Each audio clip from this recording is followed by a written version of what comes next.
Thank you. Hey, can we please stand up just 5 minutes? I know we have been sitting down since morning. Can we please stand up with all due respect? Thank you. Just stretch, stretch. Just stretch. I know, yes. Please stretch. Yes, stretch,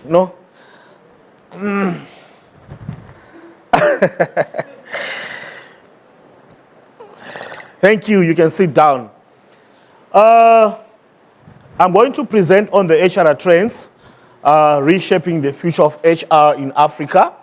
I'm from Africa, Zimbabwe, Southern Africa, but I'm running a consulting company based in Zimbabwe, South Africa, Zambia, Namibia, and Botswana. And I've been with World HRD for the past 6-7 years, coming here to India as well as collaborating in some of the events in South Africa. So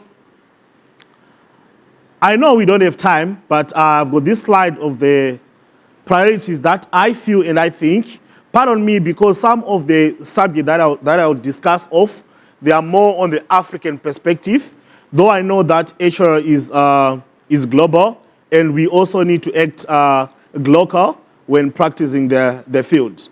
So we have AI fluence, which is expected to become a baseline HRM competence. Last year when I was presenting here, I said, if HR people are not careful, they're going to be replaced by IT people. So we need HR people who have got fluence in AI, because anybody can do HR as long as they know the AI and they know the human component of HR. So we are expecting HR people to have more fluence in AI and also increase on the human components of their subjects. Human strength will also define HR's future impacts. Then we have got stagility, the balancing and fusion of employee stability and employer agility. Now, these are some of the trends that we are seeing. We have got technological changes. We've got green transition. I think on green transition, you all agree that green HR is now on the move. We have got demographic shifts that are happening depending with the continent. It may be in Asia, it may be in Africa, or Europe, geo-economic fragmentation, and also economic uncertainty is something that is also crucial. So these are some of the global trends that are shaping our practice, specifically in Africa. I don't know Asia, but we talk of employee experience. It's on the rise. Long back, we used to talk about onboarding employees, but now we are saying we need to consider the journey of an employee when he joins and when he exits us, which shapes the experience that the employee have with us. So we talk of onboarding during employment as well as offboarding, from onboarding to offboarding. We also talk of organizational plasticity. Yesterday we discussed about AQ, adaptive conscience, where we are saying as organizations, to what extent do you adjust to changes that happens? So it's something that is very crucial because changes are happening day by day. And as an organization, you need to be very flexible, to be adaptive, to rejuvenate, to resuscitate in case there are any challenges. And we also need leaders who have such skills. So phygital is also become the new normal. Phygital, we are talking about digital and the physical. I normally call this the physical hand merging with the digital hand. So there is no way AI will work alone. It also needs a physical hand. Nowadays, people are no longer talking about work-life balance. During the morning, I had a meeting in South Africa, another meeting in Zimbabwe while I was here. So why do we need to balance? We are talking about work-life integration. As long as you can integrate your work and your life, it's all good. So it's a new thing that is also trending. Data ethics and transparency. Last year, I remember also here, I asked a question, if most Indians know about data privacy laws and data protection laws, to what extent do we take care of the data? Because there is a lot of data that is there, and as HR people, we need to make sure that we have, or we are ethical as far as data protection is concerned. Global talent ecosystem. I said yesterday that I'm running consulting. I'm the consultant for Oman Shapuj, which is constructing Afrexim Bank in Africa. And we are exporting labor. Right now, I've got more than 1,800 people that are reporting to us as consultants from Asia. And also, I understand some Asians are also exporting talent. So there is an exchange of labor within continents. And it's something that is happening, depends on the skills that you have. Generational diversity. How do we manage different generations? I was discussing with a professor, I forgot his name, in the morning, and he was telling me, young men, the Gen Zs are experts of AI. Yes, it's true. Anyone who agree with me, can you raise your hand? Yes, they are. Most of them, they are. Some generations, they really need the younger generations for them to thrive. Which brings us to the subject that was being discussed of reverse mentoring, where we also need younger generation mentoring the older generation, and the older generation continuously mentoring also the younger generation. I was in Pune some other time discussing with various HR people, and we have found out that there are some trending issues that are happening that we may also need to appreciate as HR people. And which are they? Skills-based hiring. Because of the increase in technology, increase in AI, we are no longer talking about which degree did you study. Because we are more concerned on skills more than the qualifications.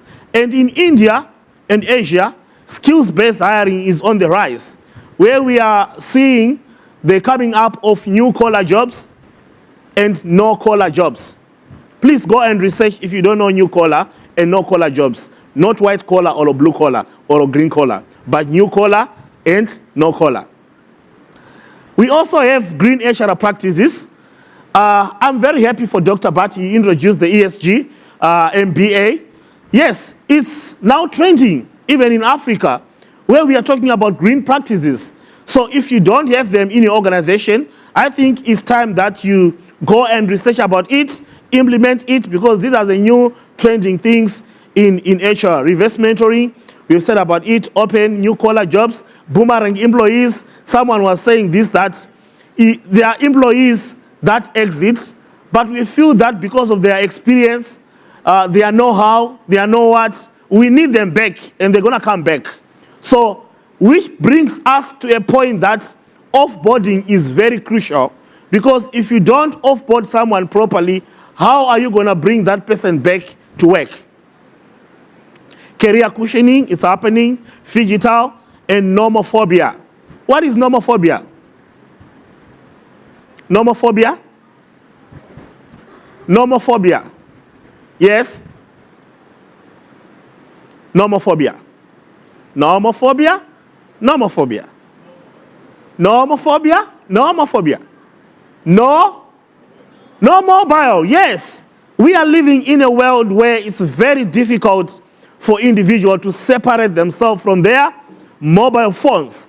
I understand some of us, even right here, you can't separate yourself from your mobile phone.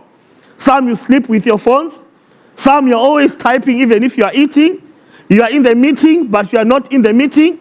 And as HR practitioners, you need to come up with practices of managing this at your workplaces. Because you may think that your employees are working, but they are all mobile, especially the Gen Zs. Dealing with, what is that?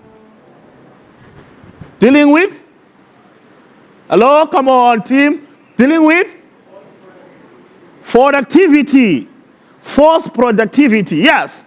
The rise of AI, the rise of nomophobia, the rise of the coming up of Gen Zs that can use 4 or 5 gadgets at one time is leading to this at our workplaces. How are you dealing with productivity? if you see that guy on the picture, do you think he's working? Do you think it's a refreshment? I don't think so. He's probably watching a movie. We have something that is also on the rise. I hope it will play. It's called Quit Talk. Quit Talk, especially Africa and other countries, I've seen this on the rise. This is Quit Talk, not TikTok. It's Quit Talk. Not TikTok. Quit Talk. Yes. Not TikTok. It's Quit Talk. Yes. So this is the guy. I think you can see him. He is resigning, but using, the other guy is resigning as well. Posting on his TikTok, resigning. So the new generation that has come in is not afraid even posting on social media that I have resigned from my former employer and I am happy. Imagine an employee posting that I am happy that I have resigned. It sounds funny, ne? Then this is the other. I took this direct online to prove to you that this is happening. She has resigned. She put the salary payslip or salary advice direct online where the whole public can see. Then she texted when you just finally resigned.